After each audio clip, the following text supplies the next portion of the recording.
Oui, nous revoilà pour la 33e émission de Bug le podcast sur le cinéma et les séries télé. J'espère que vous êtes toujours fidèles au rendez-vous, les auditeurs et les auditrices qu'on aime beaucoup d'amour. Une émission d'ailleurs aujourd'hui qui sera tournée sous le signe de l'amour et de la tendresse, avec un sommaire aux petits oignons que je vous révélerai après la présentation de mes chers camarades qui sont toujours les mêmes, et il y aura peut-être une nouveauté au cours de l'émission, ça je vous laisse la surprise. Donc je suis Alphonse Dadet et je suis accompagné de Seb. Salut Seb. Oui, bonjour à tous ceux qui n'en ont strictement rien à branler de Childish Gambino. This is Bug. Bonjour à Donald Glover, là où tu es, on te salue. Et nous sommes également accompagnés de Bastien. Salut Bastien. Hey, salut à vous les jours fériés. Alors, c'est qui a fait le pont? C'est qui a travaillé? C'est qui a des privilèges? On a fait sa petite sortie avec les mouftards à Honfleur pour redynamiter un petit peu sa terne vie de famille. Eh bah bravo. une émission engagée, hein, encore. J'ai fait le pont. Bravo. Bravo. Bon, mais tu es belge. Je sais même plus quel jour on est. On sait plus comment on vit, les gars. Donc, une émission avec beaucoup d'amour, comme je vous ai dit dans l'intro. Et le sommaire, je vous l'annonce tout de suite, il y aura 50 nuances plus claires que Seb va se charger de chroniquer. Un film très apprécié de la communauté fasciste, hein, parce que tout ce qui est plus clair, ça leur plaît. Ensuite, il y aura le petit pot pourri de Bastien, où il parlera de la saison 2 de American Crime Story, c'est ça ? C'est ça, The Assassination of Gianni Versace. Et après, je parlerai de la saison 3 de Love, une série Netflix. Donc 2 séries qui méritent le coup d'œil, malgré le peu d'engouement qu'elles ont suscité. Donc je vais essayer de... Fais pas ta chronique tout de suite. Non, mais je vais essayer de réinjecter un petit peu d'enthousiasme là où il faut, même si vous vous en foutez, je pense, les garçons. Il spoil l'auditeur en plus. Et pour finir, nous évoquerons la 3e et ultime saison, jusqu'à l'heure actuelle, de Ash vs Evil Dead, donc, qui s'est terminée très récemment sur la chaîne Starz aux États-Unis. Donc vous le voyez, c'est encore un programme qui s'annonce chargé et palpitant. On va essayer de faire moins d'1 heure. Donc c'est parti Seb, vas-y, fais-toi plaisir pour ce film dont tu as chroniqué déjà les 2 précédents volets. Ouais. Donc, pour conclure cette trilogie, c'est à toi. Ouais, donc je précise tout de suite que les 2 premiers films m'avaient donné beaucoup de biscuits. Ici, j'en ai pas trop, donc j'ai fait ce que j'ai pu avec ce qu'on me donnait. Donc je m'excuse tout de suite si cette chronique est nulle. Donc c'est pas ma faute, c'est vraiment celle du film. Hein. On comprend. Précédemment, dans 50 nuances, tout le monde a oublié ce que racontait le premier film, à part qu'il y a des bistouquettes et des coups de cravache. Dans le deuxième, ils ont tenté de créer des antagonistes, dont un qui prend des photos de photos, preuve d'un niveau de machiavélisme absolu. Et maintenant, place au dernier chapitre des aventures d'Anna et Cricri. Nous démarrons nos nouvelles aventures par le mariage de nos 2 héros, toujours aussi amoureux. À un détail près, c'est que le mariage est particulièrement chiant, du coup ils se barrent très vite et surtout en premier, histoire de s'éloigner de la bande de connards qui les entoure. Dans son regard, on peut voir un des invités dire « Bah, fallait pas nous inviter alors !» Mais trop tard. Pour Anna et Cricri, c'est direction Paris pour un petit montage touristique que la capitale française n'hésitera certainement pas à réutiliser pour se promouvoir. Suite à cela, ils s'en vont à la plage, qui ne ressemble pas des masses à Paris-Plage, mais que sais-je, au final, je n'y suis jamais allé. Et là, Cricri se montre très vieux jeu, trouvant que le bikini d'Anna en dévoile beaucoup trop. Rebelle après avoir été juste belle, Anna y va carrément topless, ce qui ne plaît guère à Cricri. Du coup, retour sur le bateau, qui avait ancré dans la scène, j'imagine, et il lui met les menottes aux poignets et aux chevilles. Non, sérieusement, on ne plaisante pas avec les plages publiques. C'est alors que tout s'enchaîne très vite, parce que pendant que nos amoureux roucoulent, tout droit réservé Pokémon, ensemble pour la victoire, notre méchant vilain pas beau photographe, que nous appellerons elle photographe, s'est faufilé dans l'entreprise de Cricri pour faire des siennes, mais pas de bol, il s'est fait griller par les caméras de sécurité et est donc identifié. Cricri révèle ainsi que son accident d'hélico du film précédent, et qui n'avait alors aucun intérêt, était en fait un sabotage. Ah ça, si ça ne s'appelle pas rafistoler les scénarios en dernière minute, je me rebaptise Victor Lanoux et j'achète une camionnette pourrie pour aller faire des brocantes. Nous passons donc vite à autre chose, avec la discussion qui me semblait importante à tel point qu'elle aurait dû avoir lieu avant le mariage, à savoir le fait que Cricri n'est pas super chaud pour avoir un enfant. Alors perso, moi si j'étais lui, avant j'aurais regardé la bande-annonce du film pour éviter toute mauvaise surprise, parce que là ça va être ballot quand même. Bref, Derrière ça, il y a une grosse dispute absolument géniale sur le fait qu'Anna ne se fasse pas appeler Anna Gray, mais garde son nom de Anna Steele au travail. C'est chaud boulette ce film niveau thématique quand même. Je pense que là, il parle des problèmes identitaires et de l'importance de trouver son moi véritable. Enfin, je suppute. Hein. La problématique, c'est vrai qu'elle est importante. Hein. Waouh. Bah ouais, bah, je suppute, hein, c'est peut-être pas ça du tout. Quoi qu'il en soit, Cricri, lui, il est en mode jalousie jalouse parce qu'Anna papote avec un beau gosse. Bref, ce couple est déjà en crise. Tout ceci m'ayant ouvert l'appétit, majoritairement parce que c'est de la merde, un ami à moi est venu m'accompagner aujourd'hui pour compléter comme il se doit cette chronique. Bonjour les enfants, c'est Claudie le clown. Alors aujourd'hui, nous allons apprendre à cuisiner. Donc voici les ingrédients nécessaires pour faire un repas bien copieux. Pour les haricots, 750 ml de haricots blancs, un oignon coupé en deux, 2 branches de céleri coupées en morceaux, 3 feuilles de laurier, 4 gousses d'ail hachées, 2 branches de thym, 125 g de lard mi-salé non coupé et blanchi. Pour la viande et sauces, 4 saucisses de Toulouse, 4 côtelettes de porc mince sans os et dégraissées. De l'huile d'olive, un oignon séché, 2 gousses d'ail haché, 30 ml d'huile d'olive, 15 ml de farine, 500 ml de vin blanc, un saucisson à l'ail ou une rosette de lion coupée en tronçons, 4 Ne zappez pas. 4 Ne cuisses, zappez 4 cuisses de connard confit, 125 ml de persil haché, 2 carottes coupées en morceaux, une boîte de 796 précisément millimètres de tomates ondées égouttées, 55 millimètres de chapelure de pain sec et de sel et poivre bien entendu. Merci Claudie et à tout à l'heure pour la suite. Donc, suite à cette crise, Cricri emmène Anna dans un endroit paumé au milieu d'une forêt, ce qui n'est pas du tout inquiétant. Mais au final, non, vraiment pas.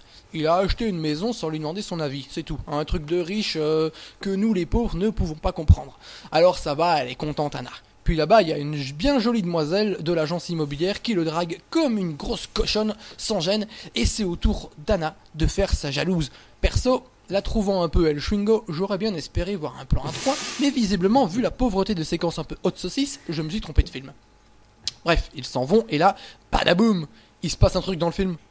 Poursuite en voiture, Non. séquence de pseudo-action montée au mépris du bon sens où il faut échapper aux méchants qui te prennent en filature. Et quand ils y arrivent, ça excite tellement Anna qu'elle veut niquer dans la tuture à Cricri.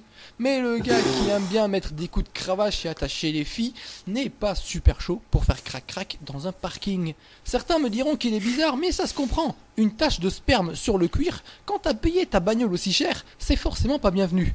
Mais quoi qu'il en soit, il finit par se laisser convaincre. Et après 30 minutes de métrage pénible, on a enfin droit à une deuxième séquence de cul de 17 secondes. Attends, il y a eu déjà 30 minutes de film. Enfin, seulement 30 minutes de film avec tout ce que t'as raconté là depuis le début. Ouais. Oh putain. Ouais. Quel rythme soutenu. Bah, il se passe plein de trucs, hein. Mais là, il n'y a pas de bout de peau, hein. Ça, c'est super hot comme film, hein. Ouais. Une fois rentrés chez eux, nous apprenons que ce n'était pas elle, photographe, comme on aurait pu le croire, qui les avait pris en chasse. Alors Kim Basinger étant au générique, serait-elle de retour pour foutre le bordel après s'être fait humilier dans le film précédent? Non, j'ai vu la fin du film, c'est un autre personnage, on s'en fout complètement.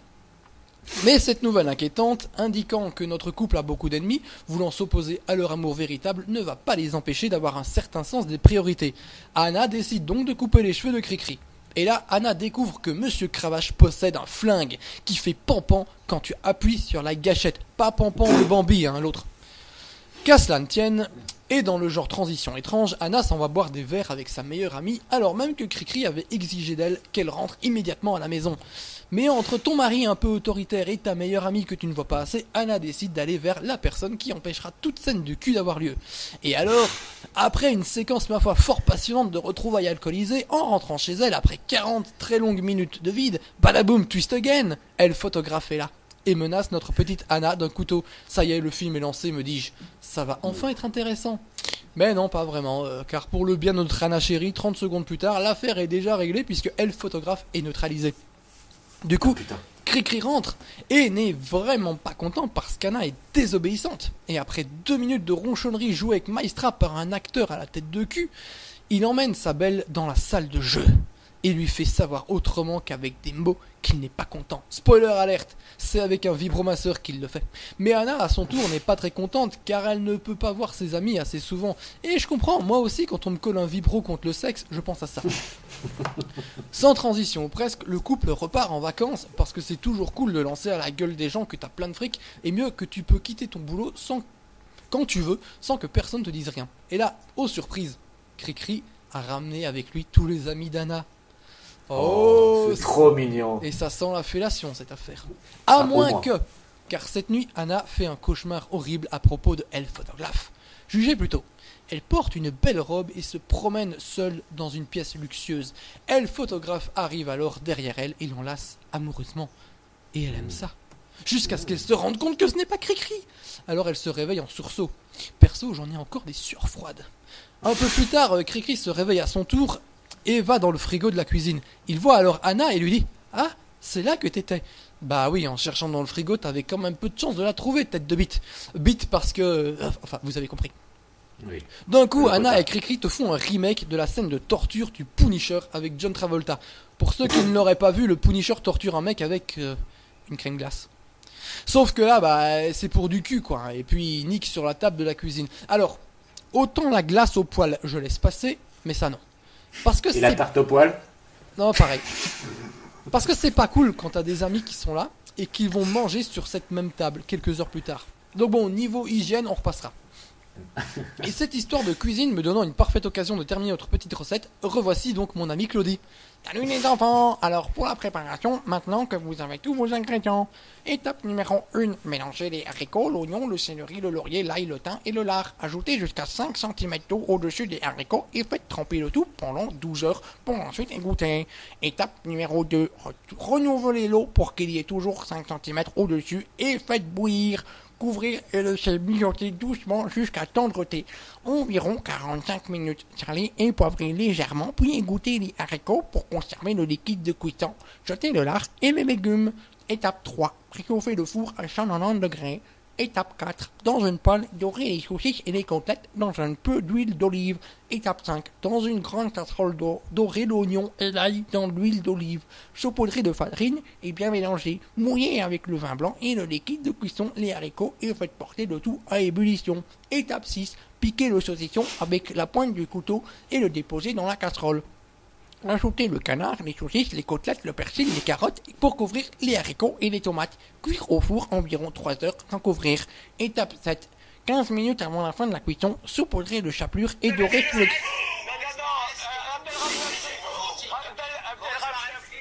Donc je... Excusez-moi, alors Finkielkraut. Saupoudrer de chapelure et dorer sous le grill. Et voilà, vous pouvez maintenant vous faire plaisir avec un bon cassoulet. Au revoir les enfants.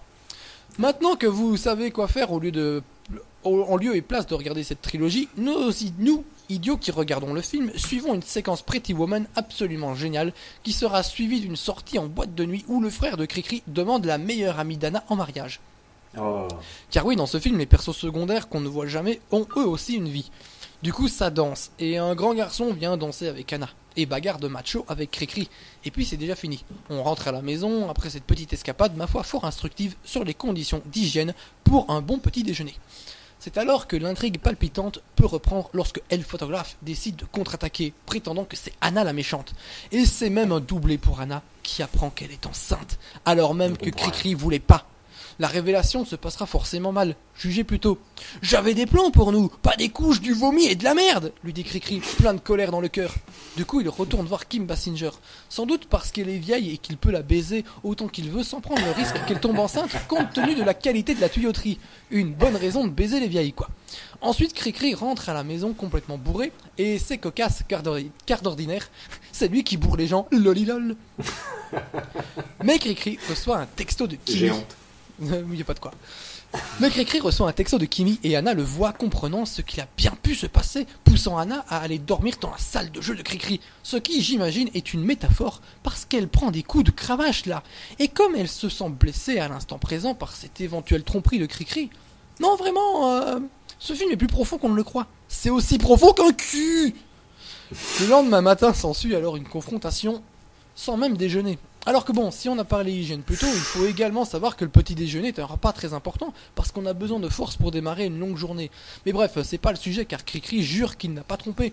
Mais Anna dit que si, parce que la pénétration finalement, c'est rien comparé au fait qu'il s'est confié à une autre femme plutôt qu'à elle. Non mais sérieusement, 50 nuances est une saga qui a été mal jugée. Ce sont des thrillers psychologiques depuis le début, bordel de merde. Je dis ça, mais il est bon de noter que cette dispute a lieu pendant qu'Anna est à poil et s'habille. Du coup, j'avoue que j'ai pas trop écouté ce qu'il se disait. Mais je peux dessiner le cul d'Anna, les yeux fermés maintenant, et je suis sûr que ça me sera plus utile que le reste. Bon alors là, attention, il ne reste plus que 25 minutes de film et ça devient complètement fou. Les auteurs se rendant compte qu'ils ont oublié de raconter un truc, mettent le pied au plancher. Et le photographe est bien décidé à être méchant jusqu'au bout du gland, et du coup, il kidnappe Rita Ora, alias la sœur de Cricri dans les films. Du coup, Anna doit trouver 5 millions de dollars en 2 heures pour la sauver. Mais ça, c'est un détail. La vraie information ici, c'est que depuis qu'il est devenu méchant, et c'est important de le noter, elle photographe a des boutons sur la gueule. Parce qu'on sait tous que l'acné est l'œuvre du diable. Bref, Anna récupère le flingue de Cricri qui fait pampan quand on appuie sur la gâchette et va à la banque pour un retrait de 5 millions. Classique. Mais Cricri, toujours à la page, apprend que sa sœur a disparu. Oh mon Dieu, les intrigues se recoupent, c'est fou. Et Anna n'est vraiment pas bête. Elle prend le téléphone du monsieur de la banque, comme ça, quand la méchante madame qui doit l'emmener auprès de elle photographe lui demande son téléphone, Anna donne l'autre et garde le sien. Ainsi, Cricri, gros psycho devant l'éternel, peut la suivre grâce au tracker GPS. Petit aparté rapide, la méchante madame dont je parle est celle qui avait pris en filature nos 2 tourtereaux. Et c'est une collègue d'Anna qu'on a vu 3 minutes maximum. Comme quoi, il faut se méfier de tout et tout le monde. Encore un message important du film. Bref, elle photographe récupère l'argent, mais il s'en bat les couilles et préfère frapper Anna dans sa gueule, puis lui file des coups de pied dans le bide. Parce que oui, l'avortement c'est pour les nuls. Mais là, Anna lui tire dans la jambe et fin. Enfin, presque, parce que après une claque dans la gueule et un coup de pied dans le bide, Anna est presque morte et va à l'hôpital. Nom de Dieu, la fragilité des gens de nos jours. Comme dirait Éric Zemmour, il y a une époque où une femme savait prendre une raclée sans chouiner. Anna se réveille, le bébé va bien, Cricri veut être père, la vie, l'amour, tout ça, c'est merveilleux, et ça se termine sur un montage des meilleurs moments de la trilogie, ce qui rappelle à Anna les biens fondés de cette relation pas du tout malsaine. Du coup, forcément, elle donne rendez-vous à notre Cricri préféré dans la salle de jeu pour faire mémuse. Et là, après avoir eu une obsession quasi maladive autour de cette foutue cravache dont je ne cesse de parler alors même qu'on ne la voyait pas tant que ça, Cricri, comme pour me remercier de ma patience, prend la cravache, et putain je déconne même pas. Et là tu crois que c'est fini hein, mais Marvel style, t'as une scène en plein générique où Cricri joue avec son enfant pendant qu'Anna lit un livre, et voilà, la vie de famille, la perfection, le message. J'en profite maintenant pour prouver une nouvelle fois que nous avons affaire à un film bien plus malin et subtil qu'il n'y paraît, en vous révélant le nom de Elle photographe. Vous êtes prêts? Il s'appelle en réalité Jack Hyde, comme Dr Jekyll et Mr Hyde, parce qu'il a un double visage, et ça vous voyez, ben moi, ça m'épate. Waouh. Non mais j'ai l'impression que c'est un ramassis de petits clins d'œil et tout. On voit des références à 9 semaines et demie, à la littérature, du coup, waouh, c'est... À Monsieur Manhattan aussi. Tais-toi ou je te flagelle la gueule à coups de cravache. Et aussi, du coup, on peut donc dire que la saga des 50 Shades a un point commun avec la saga des Rocky. Enfin, jusqu'au 5 du mois, parce que le 5e Rocky se finissait sur un générique qui aussi constituait des images des 5 précédents volets. Donc apparemment, 50 Shades fait la même chose, sauf qu'eux, ils ont fait que 3 films. Je vais me permettre une petite critique. Si vous mettez Rita Ora dans votre film, vu qu'elle est pas très bonne actrice, putain les mecs, Rita Ora elle est bonne quoi, foutez-la à poil. J'ai pas compris le délire là. Ah mais c'est pas la star. Bah oui mais quand même, merde. Un petit mot sur le réalisateur, son nom déjà, ça serait James bien. Foley, le mec qui a fait Glengarry Ross. Allez, rappelez-vous qu'il avait commencé sa carrière avec Fear, avec Reese Witherspoon et Mark Wahlberg, si je ne me trompe pas. C'était pas terrible. Hein. Qui était pas génial, mais qui avait eu sa petite réputation. Et bon, voilà, on peut dire que c'est pas un grand cinéaste. En même temps, il avait fait le 2e aussi ou il a fait le 2 et le 3. Ouais, c'est ça. Et le premier, c'était une nana qui l'avait réalisé, si je me souviens. Oui, donc si je me souviens bien. Oui, celle qui avait fait le truc avec les skateurs, non, les Seigneurs de Dogtown, c'était pas Catherine Hardwicke ou un truc comme ça. Ouais, je les confonds les deux, parce que de toute façon, c'est de la merde. Donc, oui, on s'en bat les couilles. Et Dakota Johnson, alors? Eh bah, comme j'ai dit, moi, son petit cul, j'ai envie de bouffer dessus, je fais ce que je veux avec, quoi, j'ai envie, quoi. D'accord. Voilà. On peut remercier son père, alors. Ouais, je sais pas si on avait parlé, parce qu'on avait parlé un peu de ça après l'émission, mais Dakota Johnson, quand elle apparaît, j'en avais parlé probablement la dernière fois qu'on a parlé des 50 nuances, quand elle apparaît dans les late shows et tout ça, je la trouve absolument géniale, quoi. C'est une fille que j'aime beaucoup, voilà, c'est juste qu'elle a une carrière, elle a pas énormément de talent non plus, mais elle est jolie, elle a l'air très sympathique, très drôle, etc. Donc c'est dommage qu'elle se retrouve dans ce genre de truc. Après Jamie Dornan, il a pas beaucoup de talent, il a une tête de cul, je trouve, il a aucun charisme, aucune présence. J'en ai rien à foutre de ce mec. Oui, mais le leur alchimie à l'écran, elle passe pas du tout. Et tu le voyais dans la promo dès le premier film, quand ils sont ensemble, l'alchimie, elle passe absolument pas, quoi. Et c'est là que tu vois que c'est vraiment important d'avoir des acteurs, quand tu dois faire un couple ou des amis, etc. C'est vraiment important de créer une vraie alchimie, quoi. Tu peux être un super acteur et réussir à le passer, mais là, en l'occurrence, t'as pas les super acteurs pour faire passer un truc alors qu'ils peuvent pas se blairer. Donc non, c'est de la merde. Mais Dakota Johnson, je valide. Alors Bastien, je sais que tu l'as vu aussi. Tu as des choses à rajouter sur le film ? Ouais, bah de toute façon, je rejoins forcément ce que Seb a dit. Moi, ce qui m'a surtout frappé en regardant le film, c'est effectivement le fait que ça n'avait strictement rien à raconter. J'avais même l'impression qu'en fait le 2 et le 3 avaient été tirés du même bouquin et qu'ils avaient fait 2 films pour tirer un peu le truc. Alors qu'en fait non, c'est quand même tiré à chaque fois d'un bouquin unique. Donc il y avait quand même matière à raconter des choses, j'imagine, sur ce 3e épisode.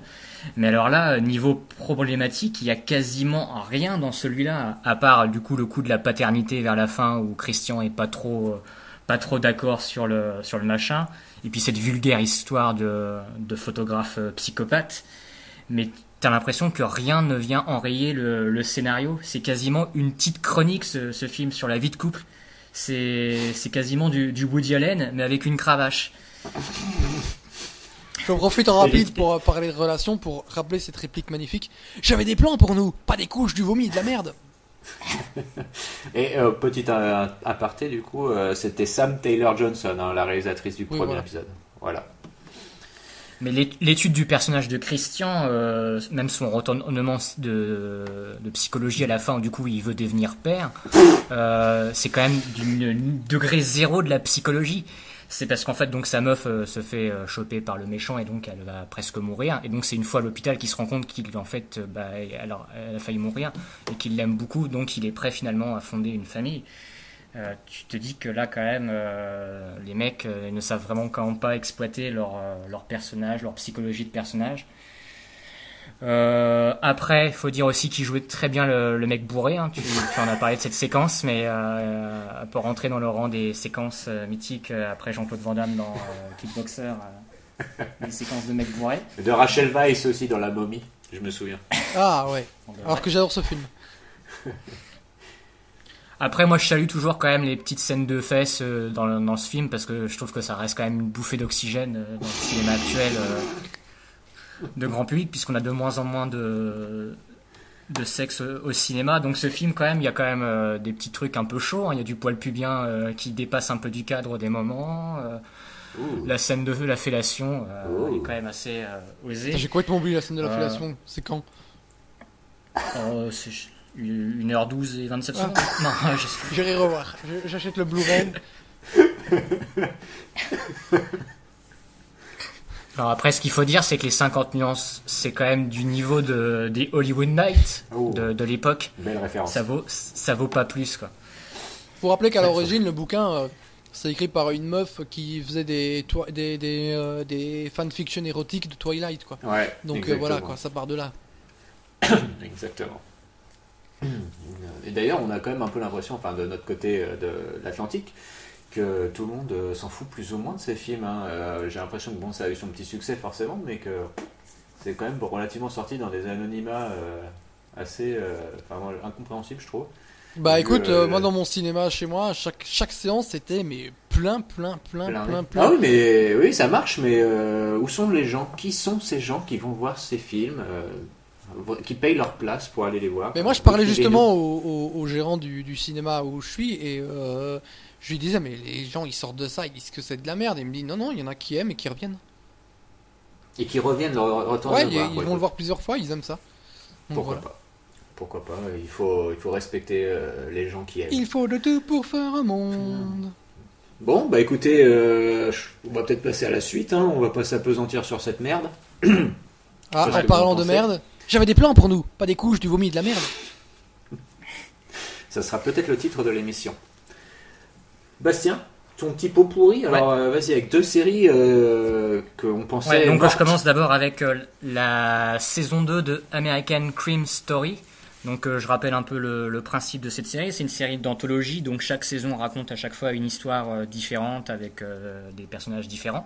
Donc la première saison, elle s'intéressait au cas de O.J. Simpson et le procès, surtout. Et donc là, cette saison 2, ils sont partis sur l'assassinat de Gianni Versace, qui était un couturier qui s'est fait tuer en 1997. Et donc la saison 2 va s'intéresser à la famille Versace et à l'homme qui a tué le couturier. C'est ça. Donc, pour rappel aussi, la première saison était essentiellement écrite par, j'ai oublié leur nom, mais les mecs qui avaient écrit Ed Wood, Man on the Moon, le duo, je sais plus si vous voyez le... Oui, on va peut-être pouvoir retrouver leur nom. Vas-y, continue, je vais chercher en attendant. Ouais, Larry quelque chose, et donc c'est quand même pas des... Attends, qu'est-ce que... Non, là, j'ai pas. Ah. Parce que moi, j'ai juste développé par... Ah si, attends, Scott Alexander et Larry Karasevic. C'est ça. Voilà. Et donc c'est des mecs quand même qui ont fait des scénarios plutôt corrects, même plutôt très corrects, et donc qui avaient aussi bien réussi leur coup avec la première saison d'American Crime Story, qui avait été une vraie surprise puisque moi je l'attendais pas à ce que la série soit aussi bonne. Donc la saison 2 était très attendue pour ma part. Pour rappel aussi, la série est chapeautée, produite par Ryan Murphy. Et ouais. Donc, notre ami Murphy, notre ami à tous. J'ai envie de dire le pape de la série télé américaine en ce moment. Créateur de Nip Tuck, entre autres. Et d'ailleurs, on le remercie Et à Bug fortement. Ouais, ouais. On le remercie à Bug. Hein. Oui, parce que quand même, sans Ryan Murphy, peut-être qu'on ne ferait pas cette émission. Ouais. Rappelons-le. Merci à toi, Ryan. Merci à toi, Ryan. Big up. Pas, d'ailleurs. Donc, dans cette saison 2, Ryan Murphy ne réalise que le premier épisode, il écrit strictement rien. Donc c'est un autre mec dont j'ai oublié le nom qui écrit la plupart des épisodes. Donc la série, moi quand je l'ai vue avec comme vous les garçons, j'imagine un petit peu avec les bandes annonces et tout ça, me faisait un petit peu peur avec le recul, puisqu'on y voit en général dans les images Penelope Cruz, Ricky Martin. On sent le truc un peu grandiloquent avec de la paillette, l'univers un peu Ryan Murphy, justement qu'on imagine avec cette couture, le côté gay de l'histoire. Ouais. Eh bien, détrompez-vous parce qu'en fait la série, c'est pas du tout ça. Oula. En fait, American Crime Story s'intéresse vraiment à l'étude du psychopathe Andrew Cunanan, donc de son nom. Ça raconte en fait la série, c'est raconté à l'envers si vous voulez. La première séquence de la saison, c'est le meurtre de Gianni Versace. Après l'épisode en lui-même, on voit un petit peu ce que ça implique. Mais à partir du deuxième épisode, toute l'histoire va nous être racontée à l'envers en fait, parce qu'en fait le mec avait tué déjà 4 autres personnes avant de tuer Gianni Versace, donc on va voir chaque meurtre qu'il a fait, comme ça de façon déconstruite. Jusqu'à en fait son enfance. Donc on va essayer de comprendre en fait qu'est-ce qui a poussé ce type à tuer ces gens et à péter un câble. Donc moi j'ai trouvé la construction extrêmement intéressante. Après c'est un peu la limite finalement du truc, c'est que ça peut manquer un peu de rythme tout ça, parce que tu te dis que tu sais un petit peu où tout cela va mener. Donc ça peut manquer un petit peu de révélation ou autre. Mais après, moi, personnellement, je ne connaissais rien finalement de la vérité, parce que donc c'est basé sur des histoires qui sont vraies. Hein. Et moi, je connaissais rien du coup de la vérité historique, donc chaque fois, je découvrais des choses. Donc moi, le personnage m'a extrêmement fasciné. Il faut dire aussi que celui qui l'interprète, Darren Criss, je crois, est absolument génial comme acteur dans le rôle. Penelope Cruz, tout ça, tous ceux, les Ricky Martin que vous avez vus, ils jouent bien dans la série, mais en fait, ils sont extrêmement mineurs à l'ensemble de la série. Ils ont très bien compris que Gianni Versace n'est pas le personnage le plus intéressant de l'histoire, donc ce ne sont pas les parties forcément les plus intéressantes, mais ce n'est pas tant exploité que ça. Quand c'est exploité, c'est là en tant que miroir par rapport à Andrew Cunanan, ce que ça renvoie à lui en fait. Mais après... Penelope Cruz en plus qui a un accent assez insupportable dans son rôle de la sœur de couturier. Elle a fait Donatella, ouais. Ouais, c'est ça. Je vous jure, ils sont pas omniprésents. Si c'est ça qui vous rebute, allez-y quand même. Parce que par exemple la série, moi quand je l'ai regardée, j'ai trouvé que c'était extrêmement proche de l'univers de Bret Easton Ellis en fait. C'est très American Psycho. C'est de toute façon baigné un peu dans les fins des années 80, début des années 90. Donc tu as toute cette... en plus le mec c'est un peu il travaille dans l'immobilier tout ça, donc ça fait un peu penser au personnage de petit bourge de Patrick Bateman et tout. Puis t'as une séquence, c'est absolument du American Psycho. Il est en slibard en train de danser sur Easy Lover de Phil Collins. Ah oui, là pour le coup, oui. Alors là, si c'est pas le clin d'œil ultime. Donc ça implique aussi que la BO est extrêmement folle, puisqu'on a plein de musiques de l'époque, dont un moment culminant magnifique où ils reprennent. Il y a Aimee Mann qui joue dans la série, qui est dans un bar en train de reprendre Drive de The Cars. Carrément. Et donc qui était une musique très importante pour la série Nip Tuck, rappelons-le. Et j'ai envie de dire, tout est lié du coup, ça fait écho à ce que Ryan Murphy avait fait auparavant. Là, il la reprend dans une séquence très intéressante. C'est une très très belle scène. Moi, quand j'ai terminé la saison, j'ai trouvé qu'il y avait plein de scènes justement pour le coup qui allaient m'en rester avec le temps, qui étaient fortes visuellement. C'est assez bien réalisé. Donc le premier épisode, je vous disais, a été réalisé par Ryan Murphy. Il y a le côté opératique avec des musiques classiques et tout au début. Il donne une grandeur à son histoire. Donc c'est vraiment intéressant à voir. Le dernier plan de la série est comme pour celui de la première saison. Je vous dis pas ce qu'on y voit, mais c'est un plan symbolique qui en dit beaucoup sur ce qu'on vient de voir. L'un est entré dans la légende alors que l'autre reste un anonyme parmi les autres. Alors qu'au final, c'était quand même deux personnages qui cherchaient finalement à laisser des traces dans leur existence. Et là, on nous le montre finalement d'une façon très, très crue. Donc moi, je voulais vous dire tout le bien que je pensais de cette saison, même si effectivement il y a quelques lacunes, mais j'ai trouvé que les retours sur cette saison étaient très timides. Les gens n'étaient pas très emballés. Carrément. Moi, j'essaye de la réhabiliter un petit peu parce que je l'ai trouvée très différente de la première saison, c'est vrai, mais du même niveau, quoi. Ah ouais. Pas aux mêmes endroits, mais c'est marrant. Et donc du coup la série s'attache à montrer un peu les raisons de pourquoi il commet ces meurtres et tout, et j'ai l'impression que c'est quand même quelque chose qui revient très souvent dans les séries américaines actuellement. Les Mindhunters, les America, Yona Bomber et compagnie, tout ça c'est des séries quand même très récentes qui ont un an et qui déjà s'attachaient à montrer un peu les raisons de pourquoi les mecs devenaient des serial killers en puissance. C'est assez intéressant de remarquer ça. Après les séries dont tu parles, tu avais quand même le point de vue du flic en général qui le traque, alors que là tu restes quand même vraiment il est quasiment moi j'ai l'impression qu'on voyait que lui, Andrew Cunanan. C'est vraiment son histoire à lui cette saison. D'accord. Okay. Écoute, tu me l'as pas trop mal vendu finalement, mais Seb, je sais que t'as commencé, t'as lâché l'affaire, c'est ça? Le premier épisode m'a particulièrement fait chier, le deuxième je l'ai même pas fini. Ok. Écoute, Et puis tout ce que je lisais me convainquait qu'il fallait que je continue à ne pas regarder. Donc c'est vrai que les avis positifs sont minoritaires.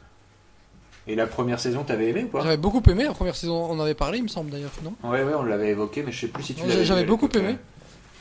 C'est pour ça que je partais assez avec de bonnes intentions sur celle-ci, même si je pense que les anthologies de genre c'est pas toujours une bonne idée. Par exemple Fargo, la première saison était exceptionnelle, j'ai bien aimé la seconde, mais elle était très en dessous, et c'est un peu le problème. T'as trop de détectives aussi, quoi. C'est des trucs qui sont censés être des mini-séries, et puis en fait finalement ils décident d'en faire des anthologies, et tu te rends compte à ce moment-là qu'ils ont pas les moyens, quoi, parce que c'est moins préparé que la première saison, et c'est exactement ce que j'ai ressenti ici. Ouais. Bon écoute, moi en tout cas tu me l'as pas trop mal vendu, franchement. Bret Easton Ellis, tout ça, serial killer. Moi c'est des mots clés qui m'allèchent la bite. En tout cas, je suis chaud pour la saison 3 du coup, qui s'intéressera, comme on nous l'a dit depuis longtemps, à l'ouragan Katrina. À chaque fois je me disais mais quel est le rapport avec le principe de la série?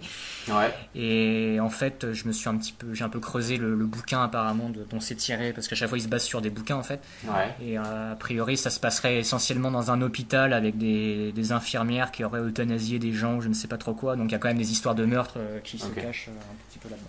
Et il y aura un crossover avec Tremé à un moment. Peut-être. Ouais. Les mecs qui font du jazz. Et il devait faire une saison 4 sur l'affaire Monica Lewinsky, Bill Clinton, et finalement ça a été abandonné. Oh, quel dommage. Avant qu'on ne s'attaque à Love, enfin je pense que tu as fini Bastien. On va un peu rester dans l'actualité, genre ça vient d'être annoncé. Glenn Crawford qui joue Martin Riggs dans la série L'Arme Fatale, qui a été viré du truc parce qu'apparemment il a un comportement un peu bizarre, etc. va être remplacé dans la saison 3. Enfin, ce sera pas pour jouer Riggs, hein, mais il va être remplacé par Sean William Scott, le Stifler d'American Pie. Et ça vient d'être annoncé là à l'instant, donc je comprends pas. C'est du direct, hein. Ouais. On vous le donne en direct, en direct Scott, pour nous et pas du tout pour ceux qui nous écoutent, mais c'est très étrange. Après le retour de Matthew Lillard via la saison 3 de Twin Peaks, donc Sean William Scott, transfuge d'American Pie, qui débarque dans L'Arme Fatale. Ouais, écoutez, c'est plein de surprises la vie, et c'est aussi pour ça qu'on l'aime. Hein.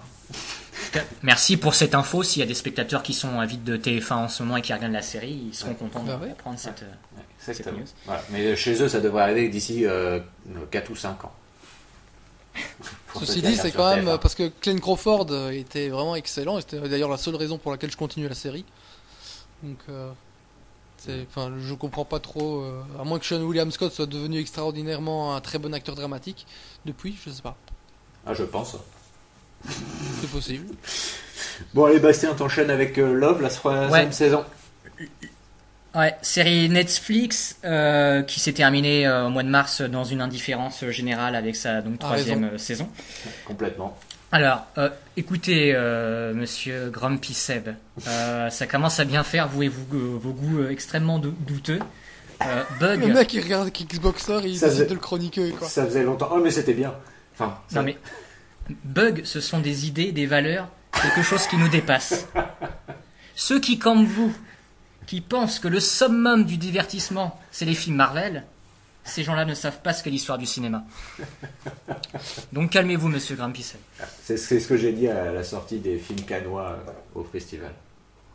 Ouais, excusez-moi, moi je regarde tous les films de Cannes, vous regardez Kickboxer, alors on se calme 2 secondes. C'est pas faux. Moi j'ai vu Oncle Boomby de machin... Oncle Boomy. Ouais. Oncle Boomy. Moi je l'ai vu 4 fois déjà. Cool. Je l'ai vu 4 fois déjà.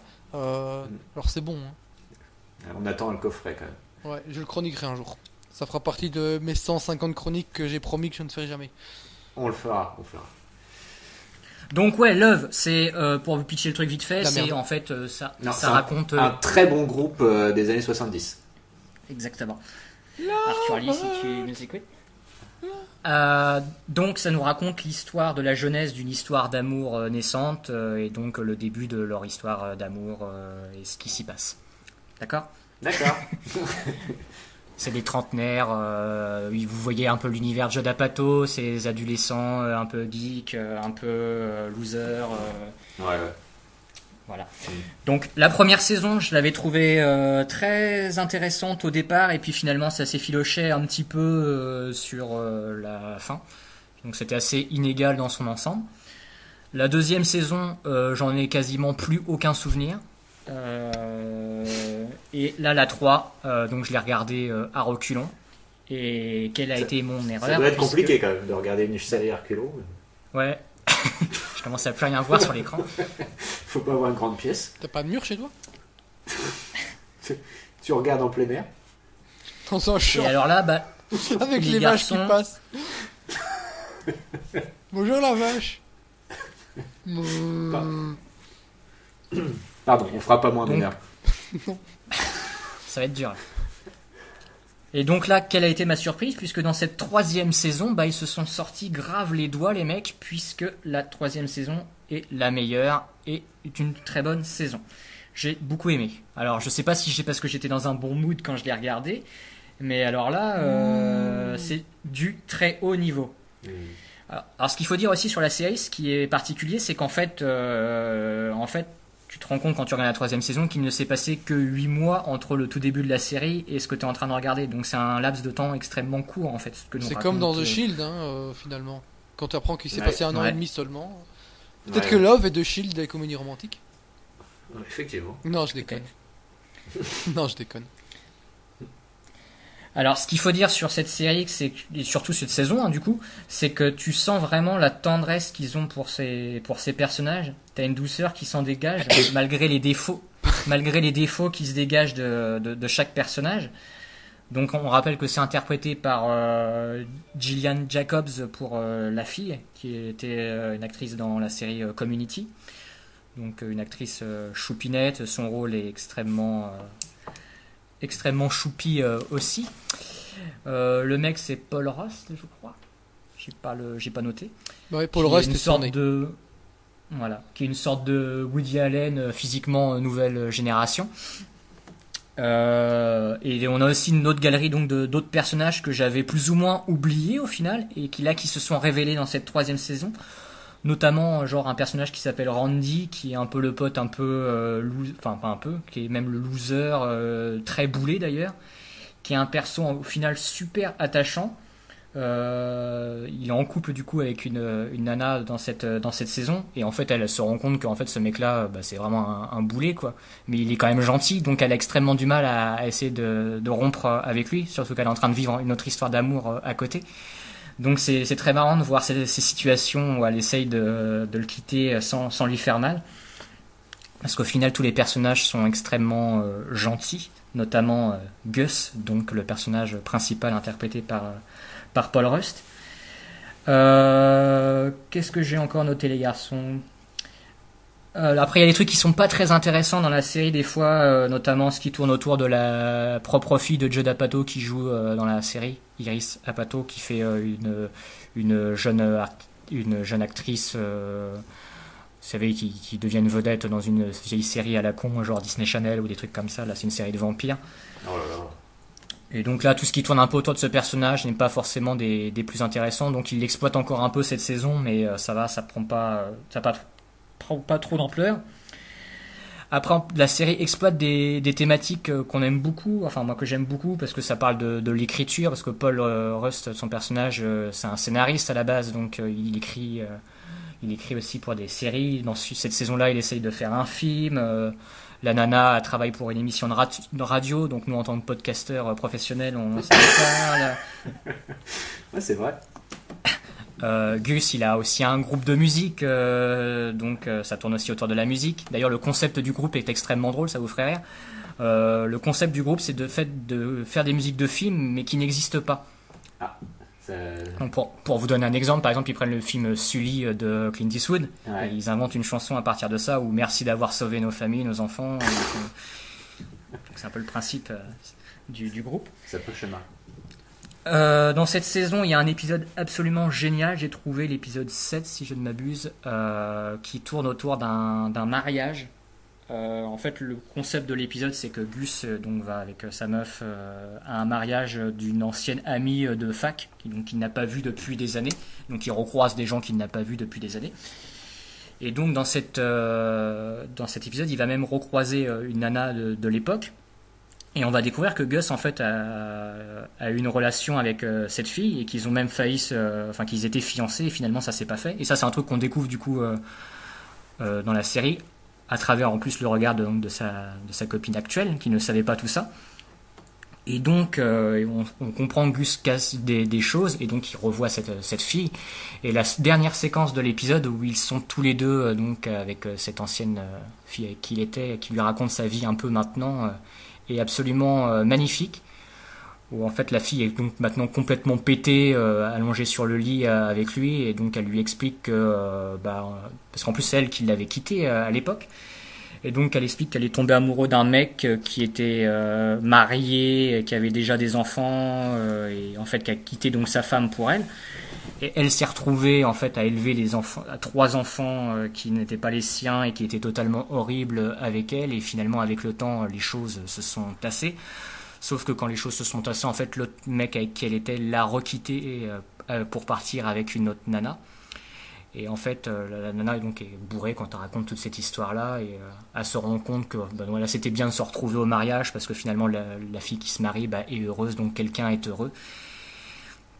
Et à ce moment-là, on comprend pas trop si Gus essaye de retenter en plus un truc avec elle, s'il va l'embrasser ou pas. Il y a un peu une ambiguïté qui tourne, et puis finalement la nana s'endort dans ses bras, puis lui fait une petite bise sur le front, puis quand elle s'endort, puis il s'en va. Et j'ai trouvé la scène très puissante émotionnellement, très bien écrite, très bien jouée, et qui était le cœur de limite de la saison, où les relations entre les personnages gagnent tous en épaisseur. Et donc là, un personnage qu'on n'avait pas du tout vu et qui en un épisode est extrêmement touchant. Et ça a été l'hypercute de la saison pour moi. C'est limite une des scènes de mon année pour l'instant. Je l'ai trouvée très très forte. Après, pour tout vous dire aussi, cette saison, je me suis dit, en fait, limite, il faudrait que je revoie toute la série, parce que je suis peut-être passé à côté de certaines choses, notamment de la saison 2, parce que les personnages secondaires étaient déjà là, mais j'avais peut-être pas encore vu toute l'épaisseur qu'ils pouvaient avoir. Après, il faut dire aussi que c'est une série qui est censée être comique, dramatique, un aspect mélancolique, vous l'avez bien compris.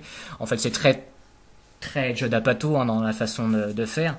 Donc chez Judd Apatow, en général, on n'est pas hilar devant ses films. On fait des petits... on sourit. Tu fais super bien le mec qui rit. Ouais, on rit avec le nez. Donc là, c'est un peu la... Comme Bob Dylan. C'est un peu dans cet esprit-là. Et avec tout ce que ça implique de négatif aussi chez Apatow, je vous vois venir Monsieur Alphonse, donc on a un petit côté anticonformiste, mais en même temps, tout ça, et si on gratte un petit peu, c'est un esprit extrêmement catholique, fondé sur des valeurs très... la famille, c'est important, le fait de grandir passe par certaines étapes, finalement, où on doit se renier. Et big up à Stormy Daniels. Ouais, de la merde, quoi. C'est quoi le rapport avec Judd Apatow? Stormy Daniels est dans ses films. Elle apparaît dans plusieurs de ses films. Bon, très bien. Ouais, voilà. Je ne savais pas. Big up à Donald Trump qui nous écoute, je le sais. Il apprécie particulièrement le sexisme de Bastien. Comme tous les Donald Glover, donc on en a déjà parlé. Exactement. Qui joue dans Community avec Gillian Jacobs. Tout est lié, bordel de merde. Voilà, exactement. Putain, on se croirait dans Lost. Donc, Judd Apatow, il a réécrit des épisodes cette saison. J'ai pas souvenir que dans la saison 2 il soit autant impliqué, donc ça peut expliquer peut-être le niveau qui soit remonté donc dans cette troisième saison. Donc moi, Love, au final, c'est une série que je range à côté de Freaking Geeks, qui a une réputation culte dans l'univers des séries télé, donc qui était une série écrite par Judd Apatow. Là, c'est autre chose, c'est sur les trentenaires. Ça parle d'une époque, d'une génération. C'est tellement mieux que Girl, qui est l'autre série un petit peu parrainée par Judd Apatow sur une génération, mais plutôt du côté des filles. Love, c'est beaucoup moins antipathique. Love, c'est une série extrêmement frais, qui pète pas plus haut de son cul, contrairement à Girls. Et donc, moi, je vous la conseille si vous êtes familier du cinéma de Judd Apatow. Sinon, ça vaut peut-être pas le coup de se lancer dedans. Mais c'est une série qui mérite, surtout cette saison, donc qu'on la réévalue. Parce que moi, j'en ai quasiment pas entendu parler de cette fin de série, à part notre ami Axel Cadieux qui a dû faire un tweet sur justement la fin de la série en disant du bien. Mais peu de journalistes se sont tournés dessus. Ah, donc c'est fini, c'était la dernière saison. Ouais. Voilà. Je vais peut-être reprendre, moi je sais pas, parce que en fait, j'adore Apatow, donc j'ai regardé la première saison avec beaucoup d'enthousiasme, et les personnages sont antipathiques, et j'ai trouvé le truc chiant comme la mort, alors ça dure 30 minutes les épisodes, quoi. Enfin non, c'est Netflix, donc parfois ça dure 35, parfois ça dure 25, tu sais jamais vraiment, mais bref. Non, j'avais détesté la première saison profondément, quoi. Ouais. Donc peut-être essayer de reprendre, mais j'ai pas envie, quoi. Écoutez, moi c'est pas pour moi, je sais que cette histoire. Bon, écoutez, on passe à une troisième saison aussi d'une autre série donc qui se termine également, donc il y a quelques points communs, mais qui fait un petit peu plus de bruit cet arrêt. Donc, on va donc parler, parce qu'en plus nous l'avons vu tous les trois, cette fameuse troisième saison de Ash vs Evil Dead, la série dérivé des films mythiques de notre ami Sam Raimi, avec toujours dans le rôle principal l'inénarrable, que dis-je, le génialissime, l'acteur d'un seul rôle, Bruce Campbell, dans le rôle de Ash Williams, le chasseur-tueur de Deadite, dans la ville de Elk Grove. Donc cette troisième saison qui s'est terminée il y a une petite dizaine de jours maintenant sur la chaîne Stars aux États-Unis. Donc on sait maintenant que ça sera probablement la dernière, vu qu'apparemment aucune chaîne ne s'est encore précipitée pour récupérer la série, à moins qu'ils fassent encore un long métrage pour conclure, qui n'est pas particulièrement dans les tuyaux vu le peu d'enthousiasme que met Bruce Campbell. Mais en même temps, on est un peu habitué avec le pépère, à chaque fois il nous fait le coup, donc il ne faut jamais dire jamais avec lui. Donc voilà, cette saison 3 s'est terminée il n'y a pas si longtemps. Que dire sur cette troisième saison? Elle est à l'image de la première et de la seconde saison. C'est du fun, c'est du gore, c'est également des personnages aussi épais que du papier à musique, ou du papier à cigarette comme vous préférez. Et voilà, ça pète pas plus haut que son cul, c'est toujours assez rythmé. Il y a toujours des séquences gore, des séquences what the fuck. Bruce Campbell ne s'exprime quasiment que par punchline. Alors voilà, ça peut être parfois assez saoulant, surtout quand ça fonctionne pas. Des épisodes qui peuvent même paraître un petit peu longuets quand ils essayent péniblement de faire se dérouler une intrigue dont tout le monde se contrefout, hein. Même eux, il faut bien l'avouer. Pour vous dire, je pense même que le peu qu'ils ont à dire, ils le font pas très bien, si je suis tout à fait honnête, parce qu'il y a des trucs qu'on ne comprend pas particulièrement, mais on n'est pas là pour ça, j'ai envie de dire. Et ce que je peux reprocher également à cette saison 3, c'est que par moment elle a aussi l'aspect du combat de la semaine. Dans chaque épisode, il y a une sorte de combat contre un Deadites, et malheureusement, on a un peu l'impression que c'est dans le cahier des charges de la série que chaque épisode doit avoir son combat contre un Deadites, et que donc du coup c'est un peu le passage obligé. Parfois, ça peut être un petit peu pénible. Mais voilà, c'est vraiment le peu de défauts. Si vous passez outre ce genre de choses, vous allez prendre votre pied. Par contre, si déjà ce genre de choses ça vous rebute, n'allez pas plus loin. Vous ne commencez pas la série, d'ailleurs, ça ne sert à rien. Donc voilà, cette troisième saison. Alors, ce qui m'a agréablement surpris dans cette troisième saison, c'est ils ont donc, comment dirais-je, lancé un nouveau personnage qui est la fille de Ash Williams, pardon. On mélange les noms des acteurs et des personnages intéressants. Et donc voilà, sa descendance va avoir un rôle très important dans cette saison 3, et qui nous donnera également une séquence qui est probablement parmi les plus jouissives de cette saison, dans une banque de sperme, qui rappellera un petit peu la séquence de la morgue dans la deuxième saison. En moins bien quand même. Hein. En moins bien, parce que c'est un petit peu attendu pour le coup. Justement, l'effet de surprise a un peu disparu, donc c'est un peu dommage. Ça reste quand même assez fandard. On n'a pas souvent l'occasion de voir ce genre de truc dans une série, même dans un film. Donc voilà. T'as une séquence de sperme dans Ted 2. Je me suis arrêté à Ted 1 déjà. Et dans Rescue Me. J'aimerais énormément revoir Rescue Me le jour où nous sortirons des trucs de qualité. Alors du coup, les gars, quelle est votre séquence de sperme préférée dans le... Oh, Marie à tout prix. C'est pas vrai en fait. Voilà. Pas du tout vrai, mais voilà. Parce que là, ça me vient en tête. C'est vrai que c'est le genre de séquence qui m'en vient en mémoire. Donc voilà, donc c'est la descendance de Ash va être à ses côtés pendant toute cette saison. On retrouve les personnages de Kelly, toujours interprétés par la divine, la sublimissime Dana De Lorenzo. Et par notre ami, comment s'appelle-t-il d'ailleurs, Pablo. notre ami Pablo, voilà, interprété par Ray Santiago, qui a fait beaucoup de musculation quand même, parce qu'à chaque fois il est torse-poil dans cette saison, et il est quand même bien baraque, le petit père. Donc voilà, ce sont des personnages qui étaient déjà dans les précédentes saisons, ils sont toujours là, ils accompagnent toujours Bruce Campbell. On a encore également le rôle interprété par la femme du producteur Robert Tapper, producteur historique de Evil Dead, qui est l'actrice qui interprétait Xenia avant, Lucy Lawless, qu'on a également vu dans Battlestar Galactica, entre autres, voilà, qui est toujours l'antagoniste principal de Ash. Voilà, et pour cette saison, alors ce qu'il faut préciser quand même, c'est que la série a un budget quand même qui est pas folichon, hein, c'est le moins qu'on puisse dire. Et bah écoutez, moi je sais pas pour vous les garçons, mais moi les effets spéciaux des derniers épisodes m'a quand même assez bluffé, le niveau m'a bluffé. Avec on va légèrement spoiler les auditeurs, avec des créatures dignes de l'univers de Lovecraft, et parce qu'il y a une sorte d'ambiance fin du monde dans cette fin de saison, et qui sont donc les grands anciens, donc même le nom fait penser à du Lovecraft. Et donc voilà, il y a des effets spéciaux qui sont plutôt pas mal. Le gore, j'ai bizarrement eu l'impression que cette saison il y en avait peut-être moins que précédemment. Alors je sais pas si ça vous a fait la même chose. Mais voilà, donc je peux vous dire que je suis extrêmement triste que la série se termine. Enfin, extrêmement triste. Je suis triste que la série se termine. C'est pas non plus la meilleure série de tous les temps, mais quand on est un amoureux d'Evil Dead, on aime voir ce bon vieux Bruce Campbell dans ses œuvres, même si cette année, je sais, pareil, les autres saisons ça m'avait pas choqué, mais là ça m'a particulièrement choqué, c'est que le pépère il est quand même doublé dans dans de très nombreux plans, pardon, et que la doublure est extrêmement voyante et que ça me perturbe un petit peu. Mais bon, en même temps, Bruce Campbell commence à avoir un âge assez avancé et que son rôle est quand même extrêmement physique, il en prend quand même plein la tronche. Donc c'était un peu obligé. Est-ce que le personnage de sa fille reviendra un jour dans une éventuelle séquelle dans un éventuel séquelle, on n'en sait rien.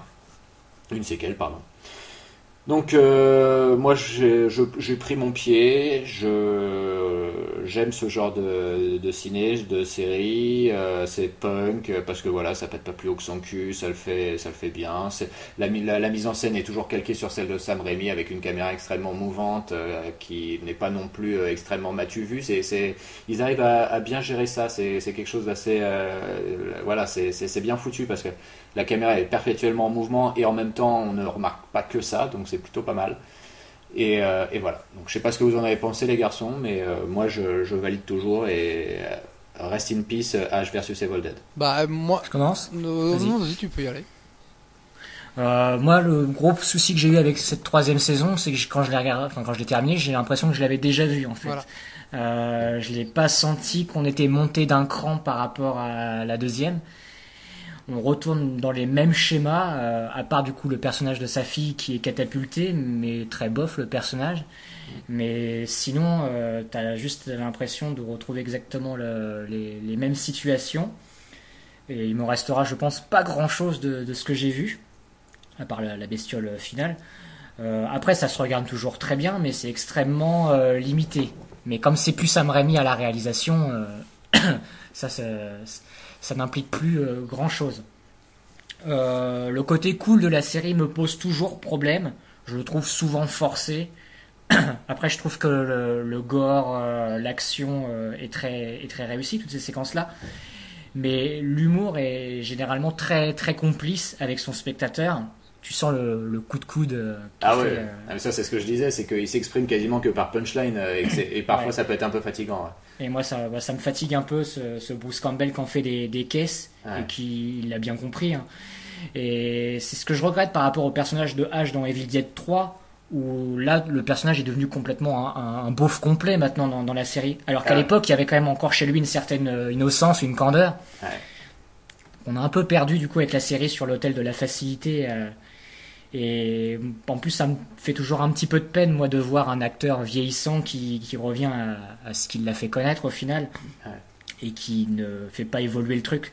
Par exemple, quand on refait venir Twin Peaks, tu fais totalement autre chose et tu exploses tout ce que tu as fait. Là, ça cherche pas à faire évoluer la franchise et surtout cette saison 3. Donc, malheureusement, la 2 reste quand même pour moi la meilleure des 3. Je suis d'accord. Parce que dans le 2, j'avais souvenir que chaque épisode reposait un peu sur une idée de film, un peu de concept d'horreur. Il y avait un épisode un peu à la Christine, ce genre de choses. Là, on a un peu retrouvé la même chose avec le bébé. Je me suis dit, ils vont faire un truc un peu à la Branded avec un bébé monstre, mais c'est pas au même niveau justement. Ouais, il y a encore des petits clins d'œil, justement. Pour moi, il y a un petit clin d'œil à Frankenheimer Basket Case à un moment avec un monstre très proche dans le design du monstre de Basket Case justement. Ouais. Et la preuve, oui, qu'ils savent pas trop malheureusement quoi faire, c'est qu'ils font revenir le personnage du père de Ash et ça ne sert absolument à rien. Clairement, c'est juste pour faire revenir Lee Majors pour faire réunion de famille, quoi. Et après, la créature finale est extrêmement bien faite et il y avait un côté assez jouissif où tu avais l'impression de voir Stranger Things mais qui partait un peu en sucette. Il y avait ce côté un peu... là, je trouvais justement, ils jouaient avec le côté Stranger Things de l'histoire et que eux partaient dans leur délire du truc. Après, je trouve ça absolument bien qu'il n'y ait pas de fin à la série. Parce qu'une vraie fin à Evil Dead, ça serait totalement de la merde et c'est pas possible. Con. C'est pas dans son ADN. Donc le fait que la fin ne soit pas une vraie fin en soi, ça ne me dérange absolument pas. Et en plus, ça rejoint quasiment la fin. C'est très proche de l'Armée des Ténèbres. C'est des fins. La fin coupée. Voilà, la fin coupée, exactement. Donc voilà. Seb, à tout. Bah la saison 2 donnait une vraie conclusion au truc et je trouve la manière de relancer l'intrigue un peu vraiment genre j'ai trouvé un livre et j'ai lu et hop les monstres ils sont de Ah oui. retour. C'est un vrai prétexte. C'est Ouais. c'est vraiment le truc prétexte à mort, l'arrivée de sa fille, elle est choupie et tout, mais ça débarque comme ça pour rien, quoi. Tu t'en fous un peu. En plus, le personnage est pas forcément super intéressant, même si, comme je l'ai dit, la fille elle est bien choupie. Ouais. Après, ouais, comme le disait Bastien, allez, les 2 tiers de la saison, t'as l'impression que tu aurais pu voir tout ça précédemment, ça aurait rien changé. C'est vraiment sur la fin, avec l'arrivée des gros méchants de la série que ça devient vraiment intéressant. Le monstre, comme vous l'avez dit, c'était vraiment génial. Le dernier épisode, j'ai trouvé vraiment très bien. Son cliffhanger, moi ça me frustre parce que j'ai envie de voir un petit peu ce qu'ils auraient fait avec ça, quoi. Mais enfin, je suis moins enthousiaste que Bastien à l'idée de ne pas avoir de conclusion, même si c'est vrai que là ça dépend si on parle de quelle fin pour l'Armée des Ténèbres, si on parle de la fin avec le zombie qui débarque dans le magasin ou la fin coupée au montage. Je sais pas si Alors, c'est la Director's fin Cut ou quoi.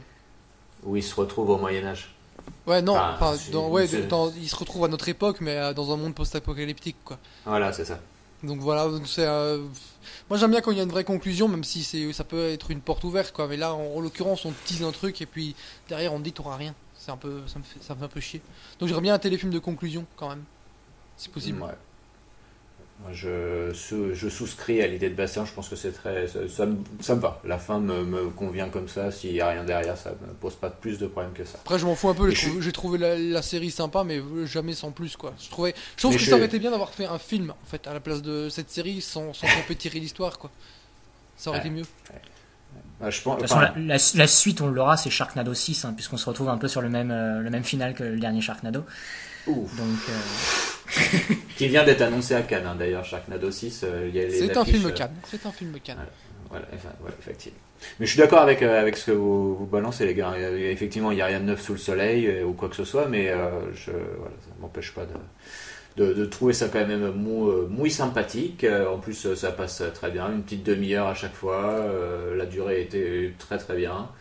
On n'a pas trop le temps. La BO est sympa. En plus, je sais pas si il y a des morceaux de AA, entre autres. Il y a toujours Blue Oyster Cult qu'on retrouve. Voilà, il y a une petite BO sympathique. Et voilà. Donc voilà, salut Bruce Campbell, j'espère que tu reviendras encore une fois sur ta décision, parce que tu sais qu'on t'aime, gars. on aimerait surtout que Sam Raimi revienne au cinéma et fasse quelque chose. Oui, parce que son dernier film commence à dater quand même au petit père Raimi. Hein.